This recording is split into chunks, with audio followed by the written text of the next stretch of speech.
Assalamu alaikum rahmatullahi ta'ala wa barakatuh. Welcome back to my YouTube channel. This is Muhammad Asaduzzaman with you. এই ভিডিওটিতে আমি খুব গুরুত্বপূর্ণ 7টি প্রশ্নের সমাধান করে দিয়েছি। এই 7টি প্রশ্নের বাহিরে এই 7টি প্রশ্নের আলোকে বিভিন্ন পরীক্ষায় প্রশ্ন এসে থাকে এবং আমি সূত্রের সাহায্যে খুব সুন্দর করে উপস্থাপন করেছি। যদি ভিডিওটি আমার ভালো লাগে অবশ্যই তোমরা আমার চ্যানেলটি সাবস্ক্রাইব না করলে সাবস্ক্রাইব করবা এবং শেয়ার করে অন্যকে দেখার সুযোগ দেবা যদি ভালো লাগে। Okay, let me start the video. Job question solution number 1.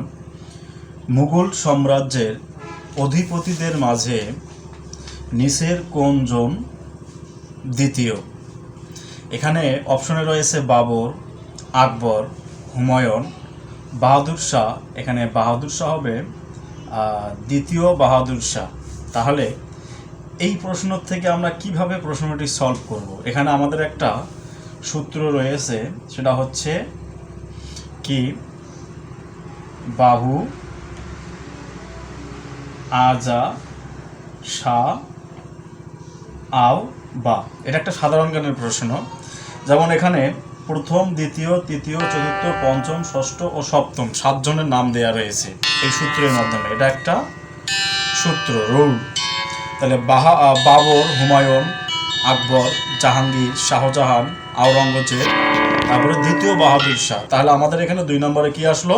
Humayun. তাহলে আমাদের এখান থেকে অপশনে উত্তর রয়েছে 3 নম্বরটা হুমায়ুন। তাহলে আমরা উত্তরটা পেয়ে গেলাম। মুঘল সাম্রাজ্যের অধিপতিদের মাঝে নিচের কোনজন দ্বিতীয়? তাহলে অবশ্যই হুমায়ুন। ওকে, এবং আমরা যদি পরবর্তী প্রশ্নে যাই, rice sells cheap, the underlined word is. এখানে আন্ডারলাইন করা শব্দটা কি? এখানে অপশনগুলোর মধ্যে নাউন, অ্যাডজেক্টিভ, কমপ্লিমেন্ট, অ্যান্টিসিডেন্ট রয়েছে। তার মানে এখানে যতদূর সম্ভব পার্টস অফ স্পিচ থেকে প্রশ্নটি এসেছিল। এবং রাইস সেলস চিপ, এটি কোন ধরনের বাক্য? আমরা আসলে এ ধরনের বাক্যকে বলি যখন রাইস সেলস, এটা কিন্তু ইনট্রানজিটিভ ভার্ব। এই সেলসটা অবশ্যই, এই সেলসটা এখানে ইনট্রানজিটিভ ভার্ব। আর এখানে অবজেক্ট নেই, কিন্তু এখানে অবজেক্টের মধ্যে দেখাচ্ছে যে চিপ। এখন কথা হলো, যদি এরকম ভার্বের পরে কোনো অ্যাডজেক্টিভে, এটা চিপ মানে সস্তা, কোনো একটা অবস্থা বুঝাচ্ছে, যদি অ্যাডজেক্টিভ এরকম ভার্বের পরে অ্যাডজেক্টিভ থাকে এবং তা যদি অবজেক্ট রূপে বসে, তাহলে বুঝবো যে এটা একটা কি, এটা অবশ্যই কোয়াসি অথবা কোসিপেসিভ ভার্বের একটি উদাহরণ। এবং কোয়াসি বা কোসিপেসিভ ভার্ব 2 ধরনের, একটা কমপ্লিমেন্ট যুক্ত আর একটা কমপ্লিমেন্ট বিহীন। তাহলে আমরা এখানে উত্তরটা দেব এটা কমপ্লিমেন্ট যুক্ত। তাহলে কমপ্লিমেন্ট বিহীন আমরা কোয়াসিপেসিভ কি দিতে পারি? যেমন দ্য হাউস ইজ বিল্ডিং, মানে বাড়িটি নির্মিত হচ্ছে। এখানে এইটা কিন্তু ভার্ব হিসাবেই রয়েছে, কিন্তু এখানে মূলত কোনো অ্যাডজেক্টিভ নেই, কমপ্লিমেন্ট নেই। সো এটা কি আমাদের কোয়াসি পেসিভ একটা আমরা ভার্ব ধরতে পারি। ক্লিয়ার? তাহলে আমাদের উত্তর হবে কমপ্লিমেন্ট। কিন্তু যদি কমপ্লিমেন্ট না থাকে, যেহেতু এটা আমরা অ্যাডজেক্টিভ পড়ছি, আমরা অ্যাডজেক্টিভটা দিতে পারি। যদি কমপ্লিমেন্ট থাকে তাহলে কমপ্লিমেন্ট দিতে হবে, অ্যাডজেক্টিভ দেয়া যাবে না। Okay, and then the very third question is, 2 নম্বরটা 1 নম্বরটা হয়ে গেল। The third question is which of the following, তার মানে which one of the following is an example of adjective. নিচের কোনটি অ্যাডজেক্টিভের উদাহরণ?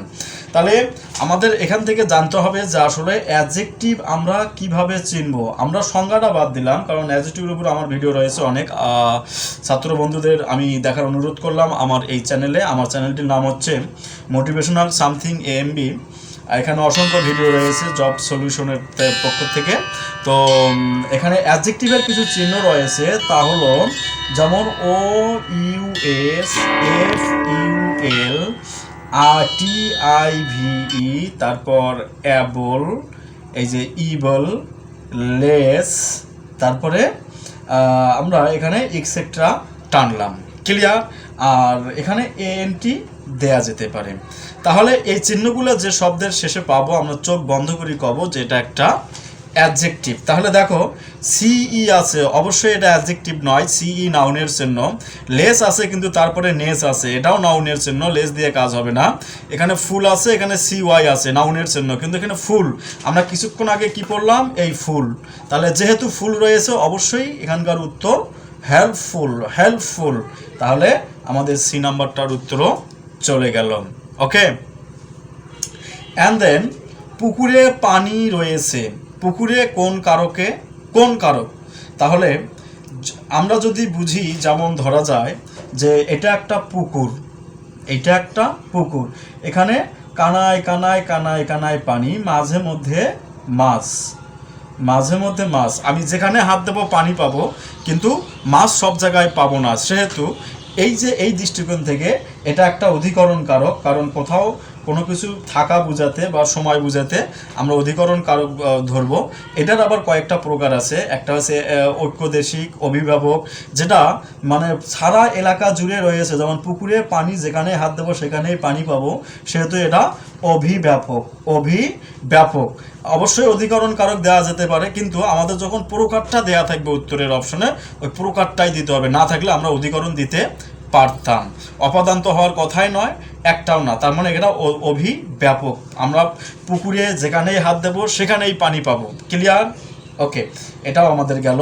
নিচের কোনটি মুক্তিযুদ্ধ ভিত্তিক উপন্যাস নয়? গোরা, একটি কালো মেয়ের কথা, উপমহাদেশ, রাইফেল রুটি, আওরাত। তাহলে এখানেও একটা সূত্র রয়েছে, যেমন এ রাই, সুন্দর, এগুলো এগুলো জাস্ট সূত্র মনে রাখলেই হয়ে যাবে, উহানি আজলা। ওকে, তাহলে 1 2 3 4 5, যেমন 6 7, এরকম করে আমাদের কি রয়েছে, এগুলো মুক্তিযুদ্ধ ভিত্তিক অবশ্যই উপন্যাস। এগুলো থেকে প্রতি বছর কোনো না পরীক্ষায় আসে। যেমন এ একটি কালো মেয়ের কথা, রাইফেল রুটির আওরাত, উপমহাদেশ, তারপরে হাঙ্গর নদী গ্রেনেড, তারপরে নিষিদ্ধ লোবান, তারপরে জলাঙ্গি, আর আতে আমার এই মুহূর্তে স্মরণ আসতেছে না, সরি।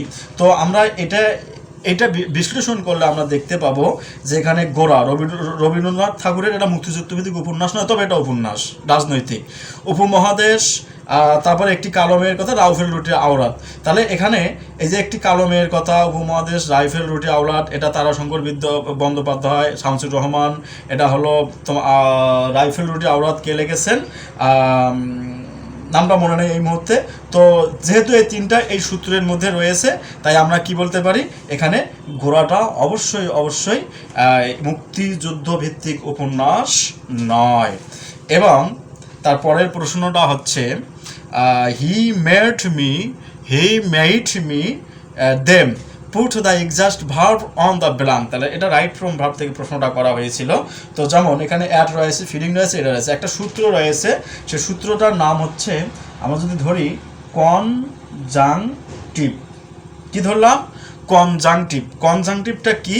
এটা কিছু কিছু ভাব রয়েছে, যেমন সিম, যেমন থিং, তারপর যেমন অ্যাফেয়ার, যেমন মেক, ইত্যাদি ইত্যাদি এক্সেট্রা, ইত্যাদি ভার্বগুলোর পরে যদি দ্যাট ক্লোজ যুক্ত থাকে, ওকে, তাহলে সাপোজ এখানে আমরা মনে করলাম, আচ্ছা ঠিক আছে, যদি দ্যাট ক্লোজ যুক্ত থাকে তাহলে অবশ্যই পরবর্তী ভার্বের 1 নাম্বার হবে।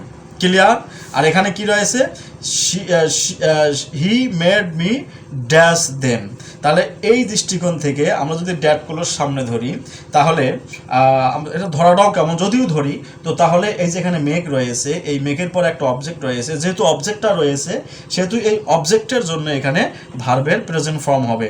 এখানে অ্যাড, ফিডিং, হেল্প, তাহলে এখানে 2 নম্বর রয়েছে, ভার্বের টু, এখানে আইএনজি যুক্ত। তাহলে উত্তর আমাদের এইটা। আসলে আমি যেটা কনজেক্টিভ বুঝাতেছিলাম এটা অপশন নয়, তো আমি যাই হোক, যেটাই হচ্ছে। তো এটার একটা আমি উদাহরণ দিচ্ছি, যেমন he thinks that I eat rice. সে চিন্তা করে যে আমি ভাত খাই। তাহলে এখানে ইটের ইটেই হবে, এর সাথে কোনো এস ইএস যুক্ত হবে না। এখানে যদি হিউ থাকে, হি থার্ড পারসন সিঙ্গুলার, তারপরেও এটাই হবে, it is to be call conjunctive. যেহেতু আমি এটা উদাহরণ দিতে যেটা আনছি এটা একটু বুঝাই দিলাম। তো এটা হচ্ছে এরকম মেড থাকবে, তারপরে একটা অবজেক্ট যদি থাকে তাহলে এখানে ভার্বের অবশ্যই বেস ফর্ম বসবে। আর আমি কনজাংটিভটা এর জন্য এনেছি যে ভার্বের বেস ফর্মগুলোই হচ্ছে কনজাংটিভ। বেস ফর্ম বলতে আমরা কি বুঝি? দ্য ফর্ম বেস ফর্ম, তার মানে ভার্বের জাস্ট 1 নাম্বার বসবে, কোনো আইএনজি বসবে না, কোনো এসইএস বসবে না, ভার্বের 3 নাম্বারও হবে না, এটা মনে রাখতে হবে। তারপর আরেকটা, যেমন বিশকেক কোন দেশের রাজধানী? Turkmenistan, Pakistan, Kyrgyzstan, Uzbekistan. এটাও আমরা সূত্রের সাহায্যে নিতে পারি। যেমন এই যে কাকি তাতু আবি দু আ তা, তাহলে এই যে 1 2 3 4 5, 1 2 3 4 5, এখানে 5টা দেশ 5টা রাজধানী। তাহলে আমরা কাকি কিরগিজস্তান, তা কাজিকস্তান, কিরগিজস্তান, তুর্কমেনিস্তান, তাতে তাজিকিস্তান, তুর্কমেনিস্তান, উজবেকিস্তান। ক্লিয়ার? তারপরে এরকম কাতে এরকম করে যে জিনিসগুলো আসবে এটা রাজধানী, যেমন অর্থাৎ কাজিকস্তান আস্তানা, কিরগিজস্তান বিশকেক, তারপরে হলো তাজিকিস্তান দুশানব। এভাবে এটা সম্ভবত আশখাবাদ হবে। এইভাবে এর উত্তরগুলো নিয়ে আসতে হবে। যেমন বিশকেক কোন দেশের রাজধানী? তাহলে আমাদের এটা কয় নম্বর রয়েছে? বিশকেক 2 নম্বরে রয়েছে। এখানে 2 নম্বর দেশ রয়েছে কোনটা? কিরগিজস্তান। তাহলে এখানে আমাদের উত্তরটা হচ্ছে কিরগিজস্তান। তাহলে 6-7 হয়ে গেল। বিশকেক কোন দেশের রাজধানী? বিশকেক কিরগিজস্তানের রাজধানী। ওকে, আচ্ছা। তারপরে he is a